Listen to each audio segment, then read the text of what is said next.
Yeah, I would.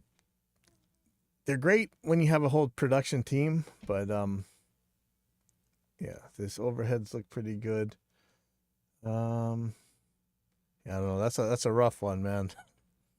All right, let's see if something. Is there anything else in this sub that I really want to see? Hearing noise when I plug in my headphones. Connecting RME 80i2 DAC F Yamaha. Why? Um, oh bummer. Yeah, I didn't start this thing early enough, so I should have had. So if you missed it, we were talking about wireless in ears and stuff, and I'd love to have somebody tell me more about. We might see the show. Oh, what happened? I'll have to listen to this later. That's scary.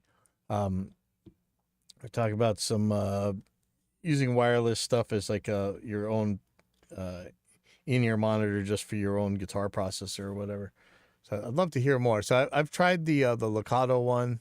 I'm having a little bit of trouble with it, but maybe I just need to try it with the right headphones. And I'm looking at the XVive or whatever, however you say it. That one looks pretty good too. Anyways, okay, let's get back to audio hardware. I don't really see anything great here. Let's take a look at our /audio engineering.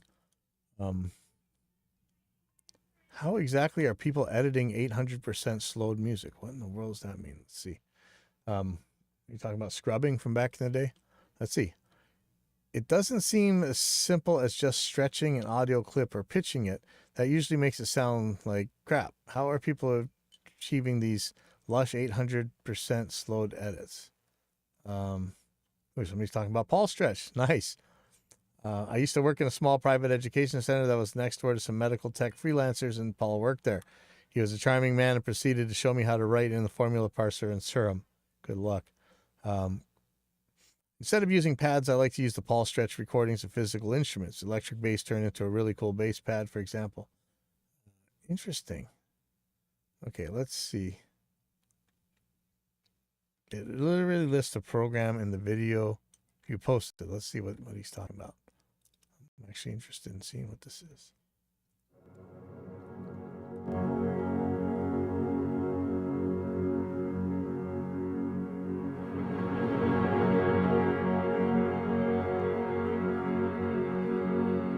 Oh yeah, it says he used Paul Stretch. Google it. Well, there's your answer. I didn't even know what they're talking about. Now, wasn't Xenakios one of the? Did he have something to do with Paul Stretch? Is that him? Early Reaper friend, and kind of went a little bit weird for a while there, but I think he's around again.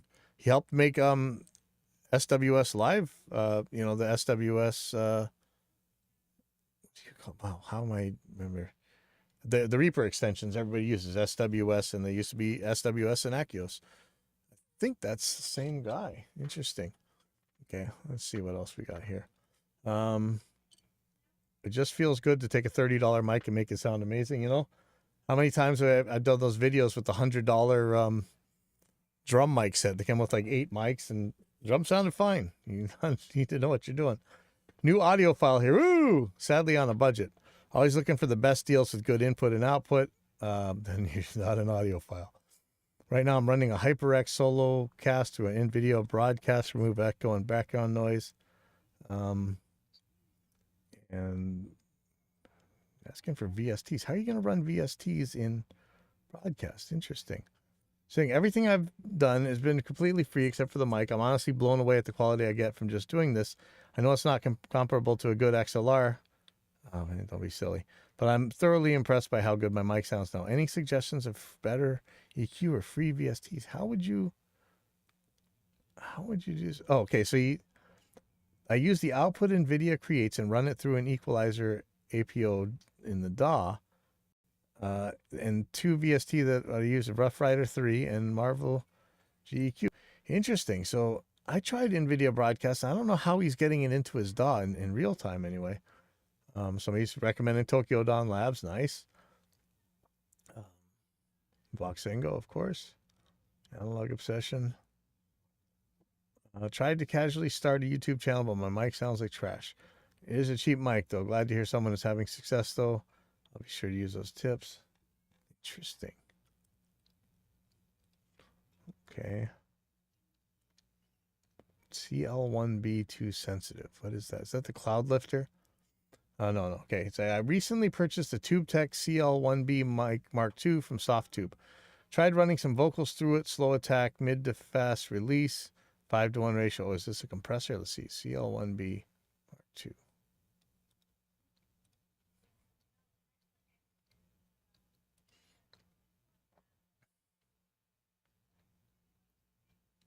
Oh, that's an old friend.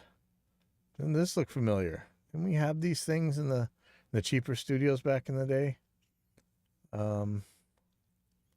Yes, we did. All right, so it is a compressor. It seems to be extremely sensitive and fast. I'm getting extremely aggressive gain reduction with -6 dB input. I tried changing my settings to something where I could increase my threshold, fast attack mid release ratio 3:1, and now I can't get past 0 threshold without getting insane. -10 gain reduction on the meter. Is it intended to work this way? Am I doing something wrong? I'm kind of thinking it's intended to work that way. Your signal should be averaging roughly -18 decibel full sail going into the CL1B. I don't know about that. Where are you getting that from? It's mimicking a real CL1B, so if you have to feed it the same input level as if you're using the analog version. Well, it depends where that -18 dBFS is in the reading. This is why gain staging is so important.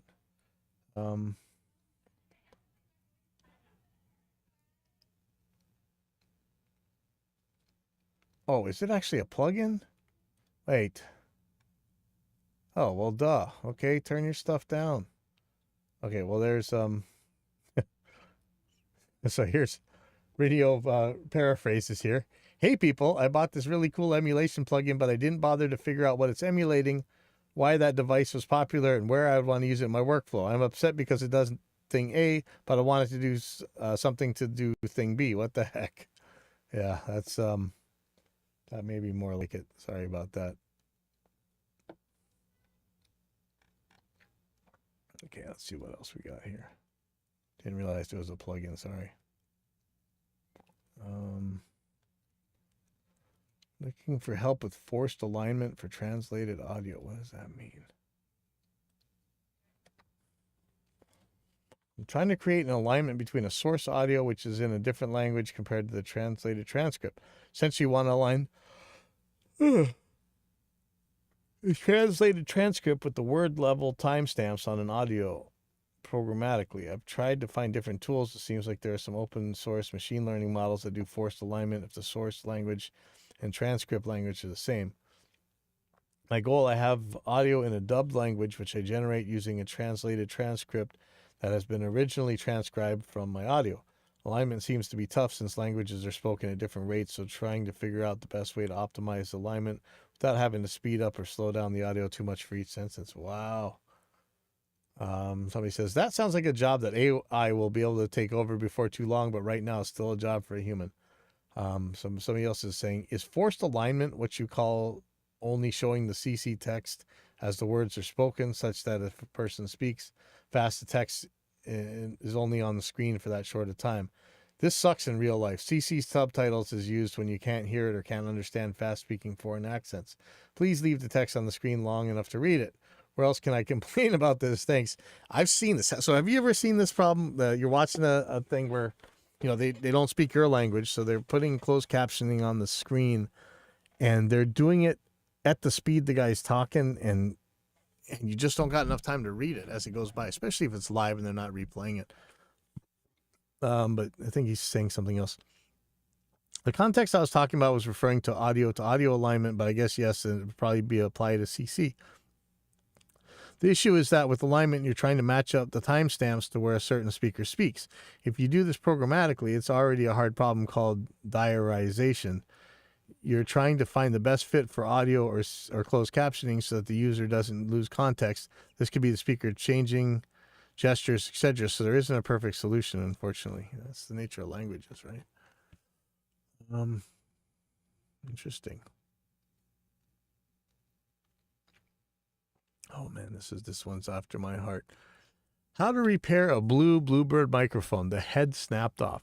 I got a free Bluebird microphone from a friend. However, the head has snapped off and the wires that are broken that connect the microphone to the electronics inside the body. I was wondering if anyone had any tips and tricks to fix this neat mic. It would be great to have if I can get it up and running. I have a beginner intermediate soldering skill, so I'm willing to take it apart and work on it. All right. What? So Super Russell says, tips and tricks, not that sort of task. If you don't think you can repair it, send it to a shop that can. No. For all you know, the wires just snapped off and you just solder them back on. What the guy really needs is the pin out, which is like incredibly impossible to find on Google lately for anything. Let's see about this one. Condenser mic has a thump sound every now and then. Troubleshooting. All right. I have a Warm Audio WA7 for about 5 years now. I can't tell when this started, but when the mic has phantom power running through it, randomly you get these thump sounds. I've counted each 5 minutes, but it varies. Similar to someone swallowing very close to the mic. I've seen this issue on every interface or mixer I use. Has anyone experienced this, or does anyone know where to start? Perhaps going through the schematics of a U87 and checking for faulty capacitors. I'm a software engineer that took 2 analog electronic design courses in college, so even though I'm rusty, I used to be somewhat competent in soldering, reading schematics. So any pointers in this direction are well received. Good luck getting the schematics. So even though he already said it, first things first, have you tried this with different pre-48 volt source? Because a thump would definitely point to a phantom power issue. I'm pretty sure you're out of warranty by now, but an email to Warm Audio will get you a polite response and an offer to assist. Or you can roll with it and make a home recording electronics project. Worst case scenario, you've got a great donor body capsule to go with. Michael Jolly made a whole cottage industry out of hot rodding less expensive mics. Failing cable, spotty phantom power source, loose ground somewhere. I think he already said he tried different ones here. So let's see. I've seen this issue in every interface or mixer I use. Hopefully he's changed cables. Ooh. All right. How do you feel about handing over mixed stems? Interesting. All right. Let's hope this is actual discussion. All right. It says deleted. Why is it deleted? Well, that sucks. BM Audio Production says group stems, part of the gig, every instrument stemmed out. I have a 3-hour minimum. Is that English? Blue Light Corey. Hey, that's Corey Spots from Tolerance, right? I include the basic stereo stems, drum, bass, vocals, guitars, keys, etc. for no additional charge. Okay, Corey, I may start doing that. If a client needs more granular stems like individual tracks, I charge hourly to make them because it's not as simple to do. Interesting. So everybody's got like remix ready stuff out there. I guess I'm failing. Annie says, it's so cool that Corey's on here. You're talking about the mixed multi-tracks? No, typically that would have to be discussed beforehand and would cost extra. I wouldn't say that's a usual request from a client.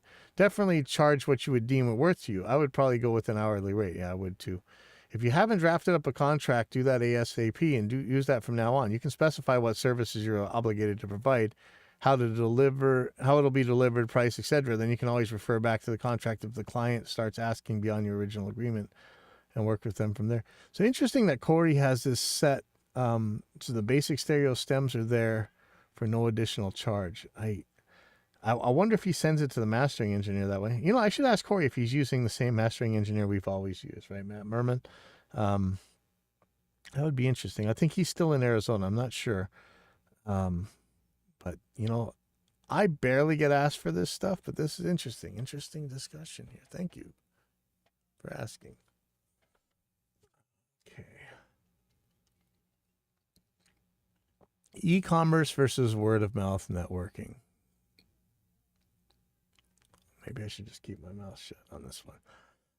Hello, everyone. For those of you who have an e-commerce transactional site for your studio business, how much does it account for your overall sales versus word of mouth networking in percentile? I don't understand the actual question. Just because you have an e-commerce site doesn't mean that it's doing your marketing for you.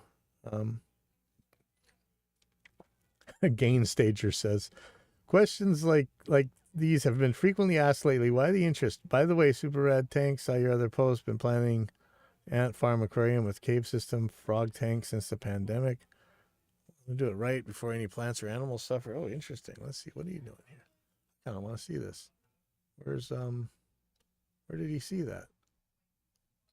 Did he put a picture on here or something? Yeah, I want to see that.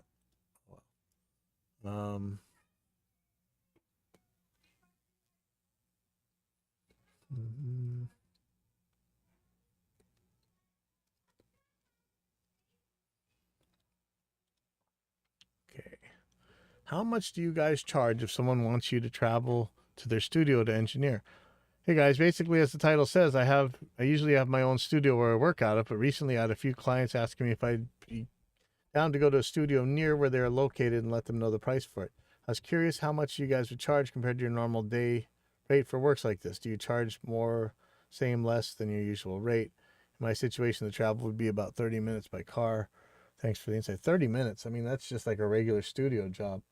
Whatever your rate is, man. Like, I mean, normally you're probably charging for your space as well, or you should be. Let's see what he says. 30 minutes away. Damn, I thought you were going to say fly out to New York City or LA or something. Yeah, me too. 30 minutes commute. That's a normal job, my friend. Yeah, that's exactly what I'm saying. Your regular hourly rate goes 10 to 15% higher, and take that 30 minutes into account. Any extra tool or gear that needs to be brought over has rental costs added. Yep. Also, if more than 4 hours, drinks like coffee and water should be comped. If more than 6 hours, add food costs. Oh, good luck. So Bag Broke Brock says, these answers are stupid as hell. Driving 30 minutes to work is completely normal, and any client being presented with travel for a 30-minute drive to the studio should shoot you down and tell their friends. Who the hell do you think you are? Take the gig. It's an incredibly competitive field, and alienating people like you're in some union isn't going to help you build relationships. Calling 30 minutes travel is insane. That's a you problem. Awesome. Although, again, and this is why he's asking the difference in price. Background data 9106 says, not if his normal is 100% work from his studio. This is a special case for him. Everyone's normal is different. Yes, under normal circumstances for most people before COVID, it was normal to drive to an office studio, but for him, not so. So 15% plus comp makes a lot of sense. He's also being specifically requested to come seller's market. He can charge whatever they're willing to pay and would be underselling himself if he kept to his normal rate. Also should charge 1 hour minimum for travel.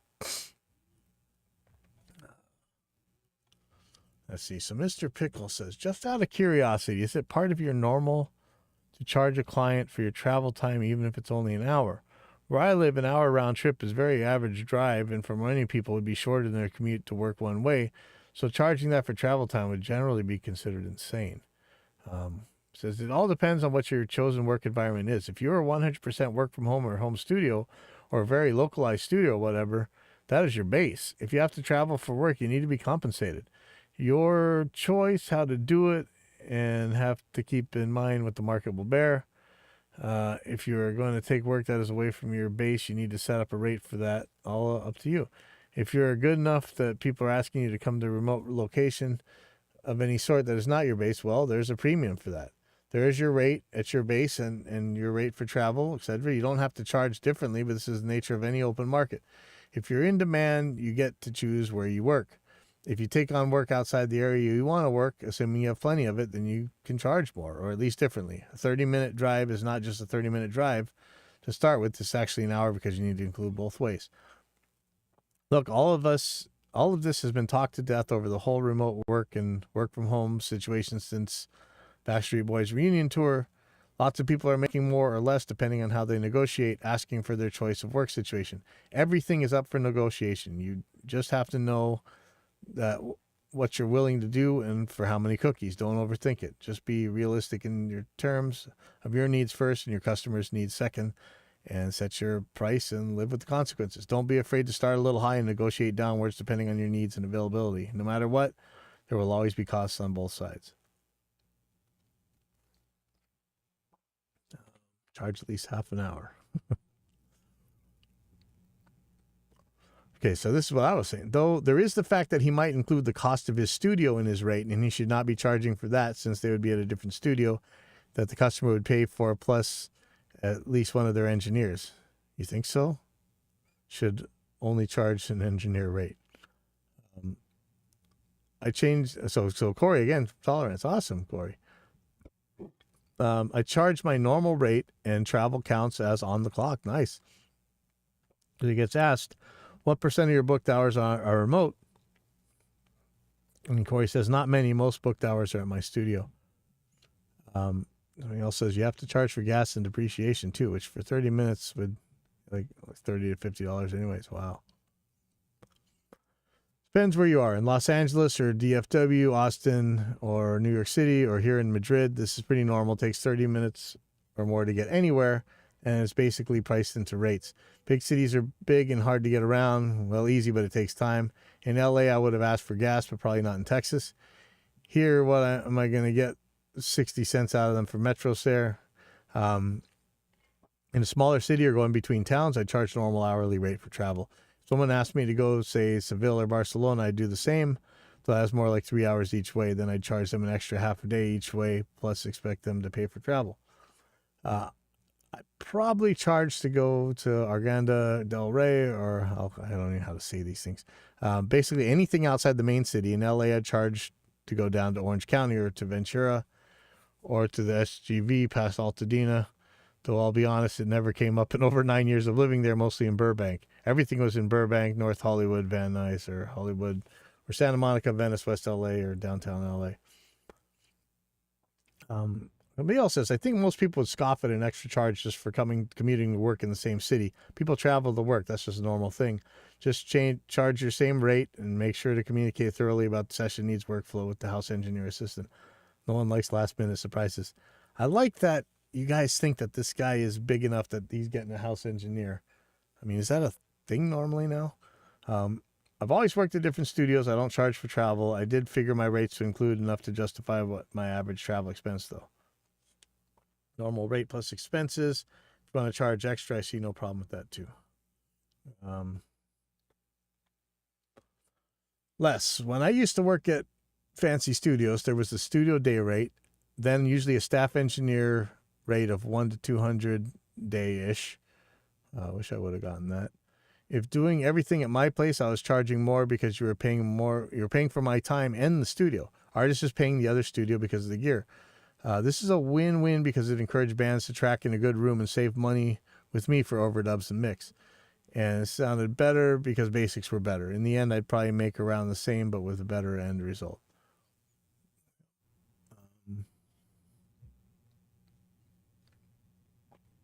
I usually looked forward to using new studios when I was a recording engineer. No additional charge. Now that I'm mixing exclusively in remote, I would charge quite a bit to get me out of my studio. Yeah, me too. Plus, you can write off the mileage, keep records. 30-minute drive should just be called going to work. Add an extra hour if you can, but yeah. Somebody else says 69 to 420 per hour. Good luck there. I'd happily drive 30 minutes to not host people at my spot. Yeah, nice. It's worth the drive to not have to clean up after everyone. All right, I better get out of here. It's getting a little bit too busy down here for my sanity. I'll see you guys later.